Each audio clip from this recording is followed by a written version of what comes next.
Salut à tous, j'espère que tout le monde va bien. On est le mercredi 17 janvier et souvenez-vous, le 9 décembre dernier, il y avait une news sur la Warhammer Community qui présentait les prochains ouvrages à sortir en 2024. Et parmi ces ouvrages, il y avait Lazarus le Dark Angel qui avait le droit pour la première fois à un roman-titre. Et aujourd'hui est sortie une news dans la Warhammer Community, bien sûr, news qui parle de ce roman et qui interviewe Gary Kloster, l'auteur de ce livre. Et donc on va regarder ensemble quelle est la teneur de cette interview et la parcourir ensemble pour votre information.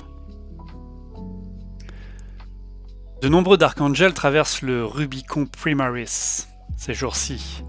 De l'aumônier interrogateur Asmodai au maître Deathwing Belial, et même le grand maître Azrael lui-même. Le premier Space Marine Primaris à être membre du cercle intérieur n'était cependant aucun de ces héros légendaires, mais plutôt le prometteur maître Lazarus, qui joue maintenant, dans son premier roman complet, Lazarus, Enmity Age de Gary Kloster. Très très belle couverture où on voit Lazarus en contre-plongée, vraiment dans la neige avec son épée, vraiment une magnifique couverture, et on va lire ensemble cette interview. Pour savoir comment se portent ce héros conflictuel avant ses débuts, nous avons rencontré l'auteur pour lui dévoiler quelques secrets. Pour ceux qui ont raté ses débuts lors de l'éveil psychique, qui est le maître Lazarus et qu'est-ce qui fait de lui un personnage si convaincant? L'auteur nous dit: l'histoire fondamentale de Lazarus est simple. Il prit le commandement de la 5e compagnie des Dark Angels après la mort de Balthazar et les dirigea bien, en s'appuyant sur ses grandes capacités tactiques.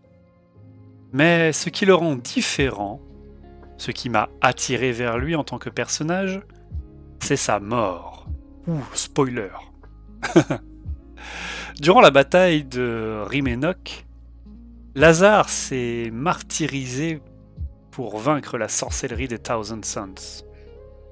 Il a donné sa vie pour sauver ses hommes et gagner la bataille.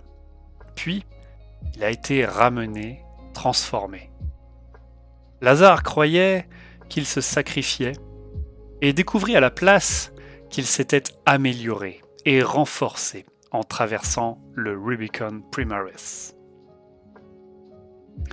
Oui, il y a une figurine, une miniature de notre ami Lazarus. Elle est dispo, hein, elle est là, elle est belle. Elle vaut 40 balles. Je sais pas combien elle vaut sur le site de Games, mais voilà, très très belle figurine.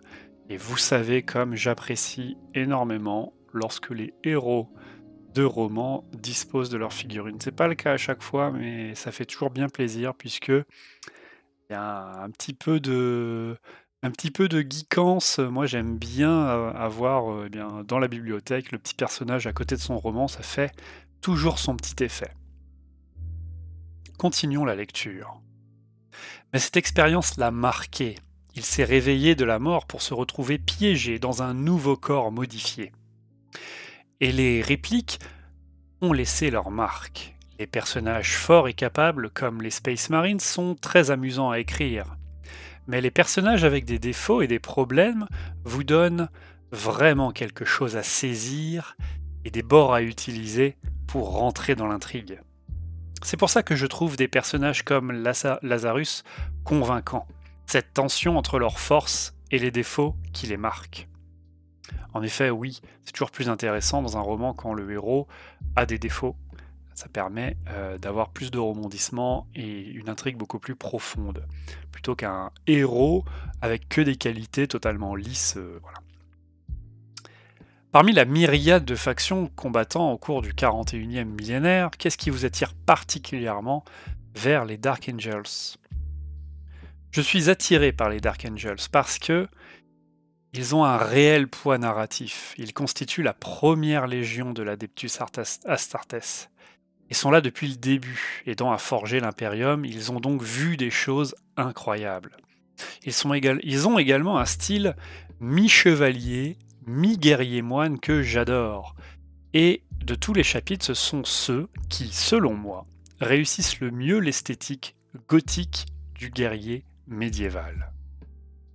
En effet, il parle de ça puisque, voilà, dans certaines, il y en a qui ont des capes, qui ont des capuches et ils ont vraiment ce style chevalier médiéval moine qui leur sied très bien. Ils sont reconnaissables, hormis leur couleur, bien sûr.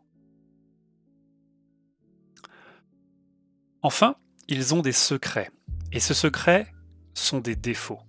Les Dark Angels se sont consacrés à détruire ces défauts et ont mené une guerre secrète entre eux pendant des milliers d'années pour les éliminer. Mais comme je l'ai déjà laissé entendre en tant qu'auteur, les personnages défectueux sont les meilleurs. L'écriture de la nouvelle The Buried Beast, donc la bête enterrée, c'est-à-dire le précédent roman Dark Angels, a-t-elle aidé à pénétrer dans l'espace libre du capitaine? Et comment a-t-il évolué en tant que personnage depuis? C'est vrai, cette histoire se concentrait sur les problèmes de Lazarus, avec sa résurrection inattendue, avec sa renaissance et sa renaissance. Bon, c'est la traduction, hein. Sans avoir son mot à dire en la matière. Son franchissement du Rubicon Primaris l'a peut-être rendu plus puissant, mais c'est une circonstance qui lui a été imposée, et il déteste se voir dicter son sort. Mais à travers son travail sur l'histoire du chapitre, il a découvert une nouvelle voie, une nouvelle orientation qui lui a permis de s'intégrer à son nouveau corps. Pourtant, un changement aussi profond est un processus continu, et il a utilisé la simplicité de la philosophie de son chapitre pour surmonter la complexité de la situation. Il était important qu'il trouve un chemin qui lui permette d'adopter cette philosophie sans devenir un fanatique. La simplicité peut donner un focus, mais elle peut aveugler et restreindre. Lazarus le sait, et suivre cette contradiction devient pour lui une autre façon de se concentrer sur sa nouvelle vie.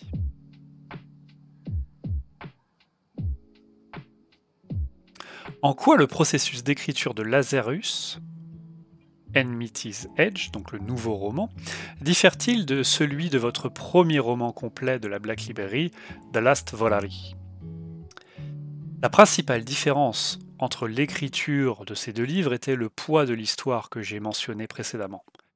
Les vampires Castellae de l'âge de Sigmar ont certes un passé, mais il est loin d'être aussi étoffé que celui des Dark Angels.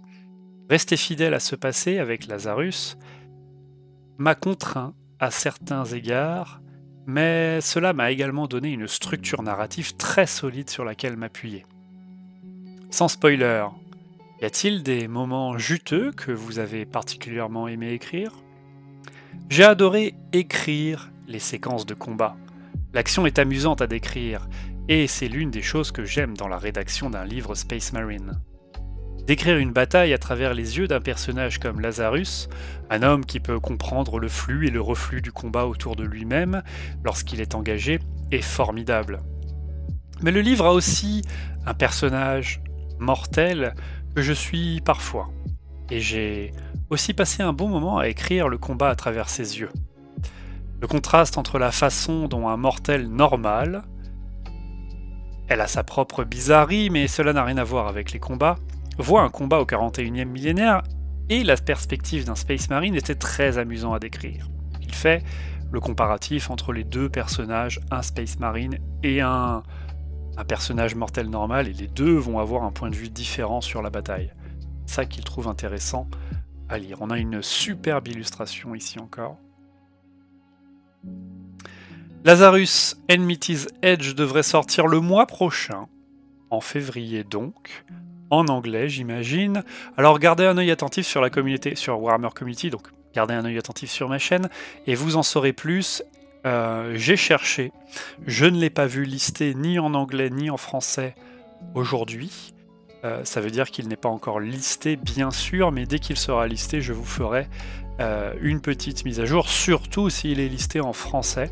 Je pense qu'il le sera, c'est un personnage assez important. Je pense qu'ils vont faire l'effort de le faire en français, mais ce n'est que des supputations et je peux très bien me planter là-dessus. N'oublie pas que Lazarus a donc sa petite figurine et son Joy Toy. Et puis voilà, c'était les news du jour. Si on revient sur la Warhammer Community, je clique avec vous, je refresh en temps direct. Il n'y a pas de nouvelles news. Vous êtes donc à jour des news sur la Black Library de Games Workshop. Pas de nouvelles, à part Lazarus. Allez, on se voit bientôt pour de nouvelles news. A plus, salut.